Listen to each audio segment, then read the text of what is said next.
It's very sweet.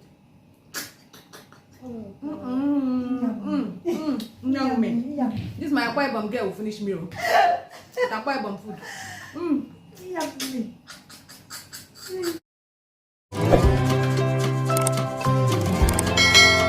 Hello everyone and a warm welcome to my channel once again. So in today's video we are going to be making periwinkle pepper soup. Yeah, this is your malicious one. Okay, so first thing first, we are going to be cutting the periwinkle, that is Isam. Okay, so for the cutting we are going to be cutting off the mouth, which is where I'm pointing, and then the tip, like where my finger is. Okay, so as you can see us doing, if you don't cut the tail, you will never be able to suck it out. So you have to cut that out and then cut off the mouth as well so that it doesn't injure you. You understand? Okay, so you keep picking them one at a time, cut until you are done. It takes some time though. Then one important thing I need to mention is use a bigger knife or a cutlass to cut it. So you don't use the blade, you use the back of the blade. Okay, you don't use the sharp side, otherwise you're going to damage the shell, is going to damage the blade of your knife. So always use the back side. You understand what I mean? Okay, use the back, and also make sure you place it on a metal stuff. Like you can see me, I'm using a hammer, or you use a stone. Okay, not a wooden thing. All right, so we'll keep cutting like I said, and we are almost done. So the next thing is to start washing. Okay, now this is the pot we're going to use to wash it. This is an old stainless pot. So when you want to wash your periwinkle, that is Isam, that is in a shell like this, that you don't use glass pot and you don't use your non-stick pots.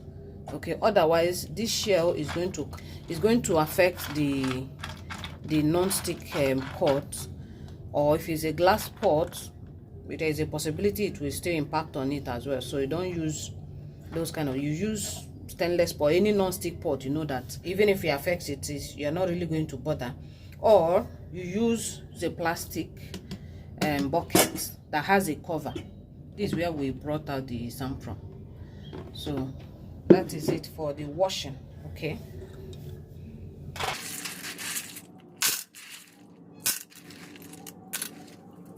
so again, for the washing you must add some salt, reasonable amount of salt.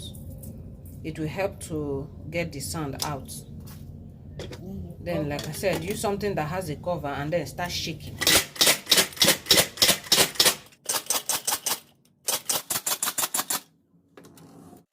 Okay guys, so that pot is too small for this, so that's why we'll have to transfer it into this bucket. So, and this bucket does not have a cover. So like I said earlier, your bowl, container, whatever, must not have a cover, but make sure it's deep enough so that as you're shaking the periwinkle, it won't be falling off from the bowl. So we've done that. Rinse it. As you can see how dirty this first water is. We are going to continue the process until you get a clean water. Okay, then you know that your Isam is thoroughly washed. So for the second time we are adding salt again, but subsequent ones we might not need to add salt. Okay, so like I said, we are continuing to do this and then till we get a clean water, right? So this is the last shaking. So we shaked it for the last time, only just to rinse it out, and you see how clean the water is. You saw how dark the first water is. So this is another sign. You see, you know that yes, you've washed your Isam properly. So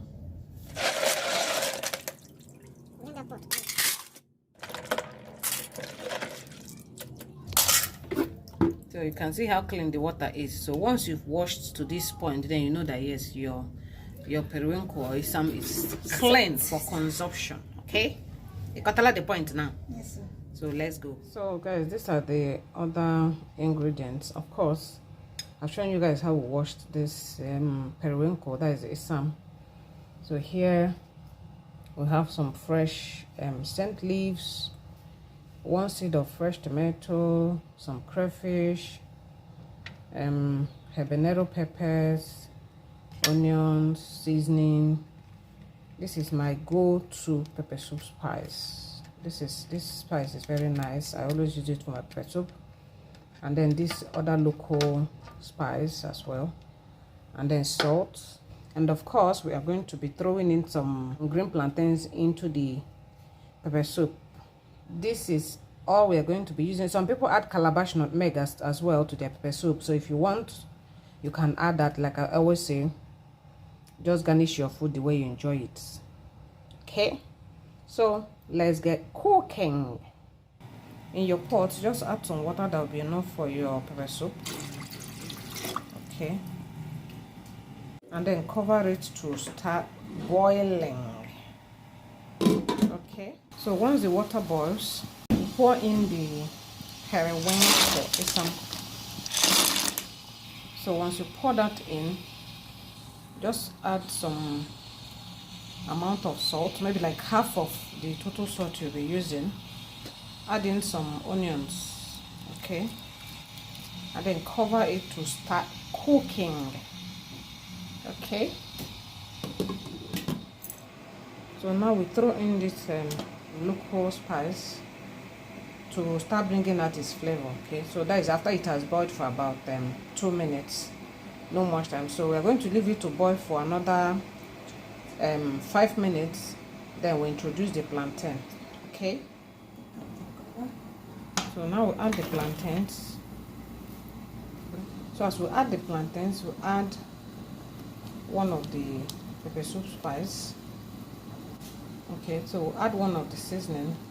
So the periwinkle and the plantain will start taking in the spices. So we cover it to cook until everything the plantain is done. Then we'll add in the rest of the other ingredients and spices. Okay, so now we'll add the rest of the ingredients. Add the blended pepper, crayfish, the remaining pepper spice, seasoning, stir and taste for salt. Okay, add a little more salt as you want. Add the remaining onions. So stir and cover to cook for maybe another 3 minutes. Okay, so the pepper soup is almost ready. So the last thing is to add the chopped tomato and the chopped yellow habanero pepper. Finally, pour in the scent leaf. Okay, stir it. You see, our periwinkle Isam pepper soup is ready. Yay, very lovely. So you can pair this with your plantain just like we did. You can also pair it with boiled white yam. You can also pair it with your white rice, as you can see. So guys, go and enjoy. You get it? If you don't get it, forget about it.